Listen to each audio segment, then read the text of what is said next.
ఇగో నేను చెప్తున్నా వేణు, ఒక్క నిమిషం, నేను ఒక పాయింట్ చెప్తా వేణు. ఇప్పుడు ఎమ్మెల్యే ఏడికి వెళ్ళి పక్కన పోతే బంజారాహిల్స్ పిఎస్, అవును ఓకేనా, ఒక కేసు తీసుకొని పోయి నువ్వు ఏ అధికారి అంటే అక్కడ ఉన్న హోమ్ గార్డ్ కూడా సహాయం లేకుండా ఒక కేసు ఫైల్ చేసి చూపి ఎఫ్ఐఆర్ తీసుకొని నా దగ్గరికి రా, నేను ఒప్పుకుంటా. లేదు, ఆ పరిస్థితి లేదు తెలంగాణ రాష్ట్రంలో.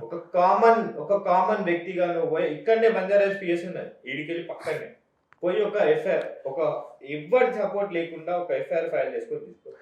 నేను ఇప్పుడు ఇంత బ్యాక్గ్రౌండ్ ఉంది, నేనే చెప్తున్నాను. నేనే 3-4 కేసులు పెట్టినా, ఇప్పటిదాకా పట్టించుకోలేదు. జస్ట్ అవే ఒక కాపీ కేసు రాసుకున్నట్టు కాపీలు తప్ప ఒక్క పోలీసు వచ్చి ఏం జరిగింది అని ఎంక్వైరీ చేసింది కూడా లేదు. పేర్లతో సహా చెప్తాను.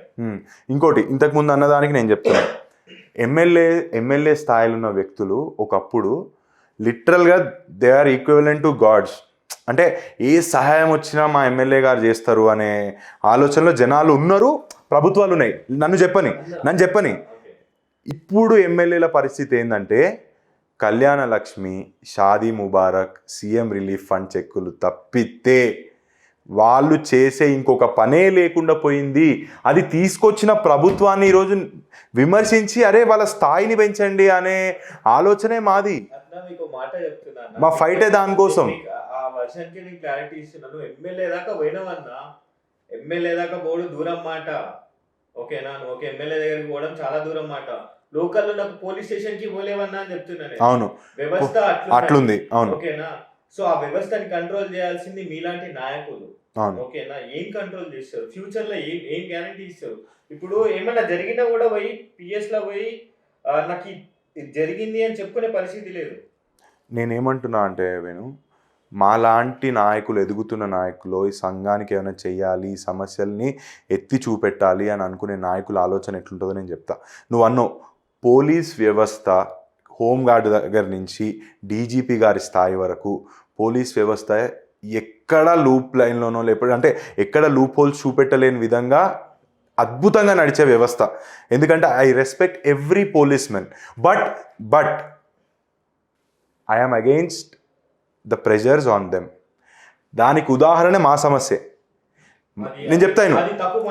అవును, ఎందుకంటే మీ విషయంలో ప్రజా సంగతి సెకండరీ, ఎందుకంటే మీరు పాలిటిక్స్ కాబట్టి, ఓకేనా. అక్కడ ప్రజలు పెట్టడం, అక్కడ మీ మీద దాడి చేయడం, ఇవన్నీ ఓకే.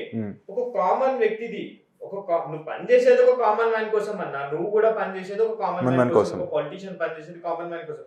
వానికే రక్షణ లేదు. అవును, నువ్వు ఇంకా నాయకుడివి, దూరం మాట చెప్పుకో. నువ్వు కామన్ మ్యాన్ కి లేదు, వాని కోసం పనిచేస్తున్నావు, వానికి లేదు. వాడు ఒక ధైర్యంగా ఒక పోలీస్ స్టేషన్ లో కంప్లైంట్ కూడా ఇవ్వలేడు ధైర్యంతో. అసలు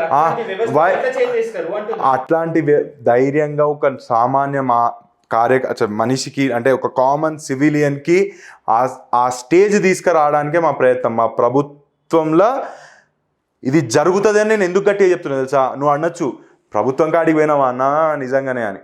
100% ఇప్పుడున్న ప్రజలకి నిజంగా ఆలోచించగలిగితే, మేము వాళ్ళ దగ్గరికి పోయి జరుగుతున్న సమస్యలు ఎత్తి చూపెట్టి, రాజశేఖర్ రెడ్డి గారి పాలనలో ఎలాంటి అద్భుతమైన ఫలితాలు మీరు అందుకున్నారు, ఇప్పుడు ఎందుకు ఇంత అధ్వానంగా తయారవుతుంది వ్యవస్థ అనేది మేము గనక పోయి చూపెట్టగలిగితే ఈ సమస్య, ఈ సమాజంలో ఉన్న సమస్యలు మార్చగలుగుతాము, మార్పు తీసుకురాగలుగుతామనే దృఢ సంకల్పంతో మేము ఉంటున్నాం. నన్ను అడిగినవనుకో అన్నా, నిజంగానే ఒకవేళ అట్లాంటి మార్పులు జరిగితే, అంటే విప్లవాత్మకమైన మార్పులు, చిన్నవి కూడా కాదు, వీఆర్ వెరీ ఫోకస్డ్. అండ్ చెయ్యాలి అనుకుంటే, రాజకీయంలో ఏమైనా చేయాలి అనుకుంటే అధికారం ఉంటేనే చేయగలుగుతారా? అధికారం లేకపోతే చేయగలుగుతామా చేయలేమనేది పక్కన పెట్టు. అసలు మేము పోరాడడానికి కనీసము ఇప్పుడు నేను వచ్చి ఏదైనా మాట్లాడచ్చు, కొన్ని లిమిట్స్ ఉంటాయి. పక్కనోడి గురించో అవతలోడి గురించో మాట్లాడడం కంటే సమస్య ఏంది అనేది మాట్లాడడము, సమస్య మీద పోరాడము నాకున్న లిమిట్, నా హక్కు, రాజ్యాంగం నాకు ఇచ్చిన హక్కు. నేను అట్లాంటిది అసలు నన్ను బయటికే రావద్దు, నువ్వు పనే చేయొద్దు అని సప్రెస్ చేస్తా అంటే ఇక్కడ నేను కావాలంటే ఇక్కడికి వెళ్ళి కిందికి తీసుకోపోతాను, మిమ్మల్ని మంచి ఎడ్యుకేటెడ్ వాడినే ఆపుతాం, అది భారత రాజ్యాంగం గురించి నీకు ఏం తెలుసురా అని ఒక క్వశ్చన్ అడుగుతా, వాడి సమాధానం నువ్వు విను, తర్వాత రాజ్యాంగం గురించి మాట్లాడు. రాజ్యాంగం గురించి ఎంతమందికి తెలుసు అనే క్వశ్చన్ నీది. నేను చెప్తాను కదా, ఎడ్యుకేట్ చేయాల్సిన బాధ్యత ఎవరిది? హక్కుల గురించి చాలా మందికి తెలియదు. అసలు రాజ్యాంగం ఎవరు రాసిండ్రో అంటే తెలియదు. రాజ్యాంగం రాసిన సంగతి సెకండరీ అన్న. రాజ్యాంగం ఉన్న పాయింట్స్, ఇప్పుడు రాజ్యాంగం రాసింది ఒక పాయింట్ అయితే మాక్సిమం అది ఉంటది. అవును, అది తెలియకపోతే అక్కడ ఆ సీట్ లో కూర్చునే అర్హతే లేదు. అవును అవును. బట్ అక్కడ ఉన్న మేజర్ అంశాలు ఏందనేది ఎప్పటికీ తెలియదు అన్న. ఒక హోమ్ గార్డ్ కూడా అంతకుముందు పెట్రోలింగ్ వస్తే రోడ్డు మీద పిల్లలు నిలబడితే పచ్చకాడు కొట్టి పంపిస్తుండేవాడు. అసలు వాడికి అధికారమే లేదు, ఒక మనిషి మీద చేసేది. అట్లాంటిది వాడు పచ్చకాళ్ళు కొట్టి పంపిస్తుండే. అమ్మ నా బూతులు తింటాడు వాడు. కామన్ గా అన్న అని పిలిస్తే కూడా వాడు ఒక బూతు మాట్లాడతాడు, మా అమ్మ వచ్చిందారా, మా అయ్య వచ్చిందారా అని. అట్లాంటి పోలీస్ వ్యవస్థ ఉన్నది. కావాలంటే మీకు లైవ్ చూపిస్తా, ఈ కండువా తీసేసి నాతో ఒక కామన్ మ్యాన్ గా రండి రోడ్డు మీదకి, నేనే చూపిస్తాను మీకు సాయంత్రం కానీ ఒక 10-10:30కి పోలీసులు చేసే అధికార రక్ష ఎట్లుంటారు అన్న. సగం మంది రెస్టారెంట్లలో ఇక్కడ సాయంత్రం పూట ఇక్కడికి వెళ్ళి పార్సల్ తీసుకొని పోతారు పోలీస్ స్టేషన్ లో, ప్రతి ఒక్క పోలీస్ స్టేషన్ పోతారు. వీళ్ళకి తెలియని విషయం ఏంటంటే ఆ రెస్టారెంట్ లో అమ్మ నా బూతులు తిట్టుకుంటా పార్సల్ కడతారు. ఓకేనా? కొంతమంది ఉంచిస్తారు దాంట్లో. మా దగ్గర పనిచేసే పోరలు ఉన్నారన్న, ఆ రెస్టారెంట్ లో పనిచేస్తారు పోరలు. రెస్టారెంట్ లో పేర్లు చెప్పాను కానీ ఆ రెస్టారెంట్ లో పని చేస్తారు, ఉంచేసి ఇస్తారు. ఏది పడితే అది ఖరాబ్ అయిన చీజులు కూడా కల్పిస్తారు వాళ్ళకి. ఆ దిక్కుమాలకు తెలియదు ఏంటంటే అట్లాంటి అడ్డమైన దీని వాళ్ళకి లేనిపోని రోగాలు వస్తున్నాయి.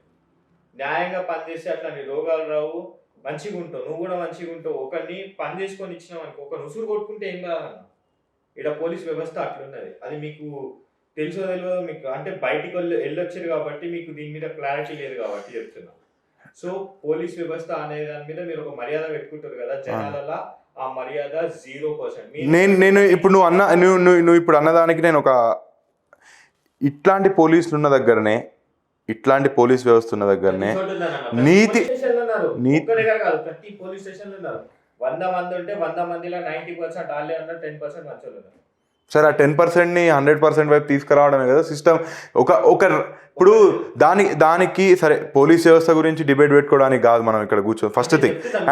అండ్ పోలీస్ వ్యవస్థ అటాక్ చేసింది వాస్తవమే, కానీ దాని మీదున్న వాళ్ళు ఎవరు, ప్రెజర్ చేసింది ఎవరు, ఈ రాజ్యాంగబద్ధమైన పాలన నడుస్తుందా అనే క్వశ్చన్ మార్క్ మా మెదడులలోకి, జనాల మెదడులలోకి తీసుకొచ్చింది ఎవరు? పోలీస్ వ్యవస్థ 100% వాళ్ళ చేతులున్నది అని మా అందరికీ తెలుసు. వాళ్ళు అట్లా తీసుకోవడానికి, అట్లా వాళ్ళ చేతుల్లో పోవడానికి కారణం ఏందనేదే మా క్వశ్చన్, మా ఫైటే అందుకు. We are in democracy, we are doing everything under democracy with in the limits, with all inclusive permissions, and then we were suppressed.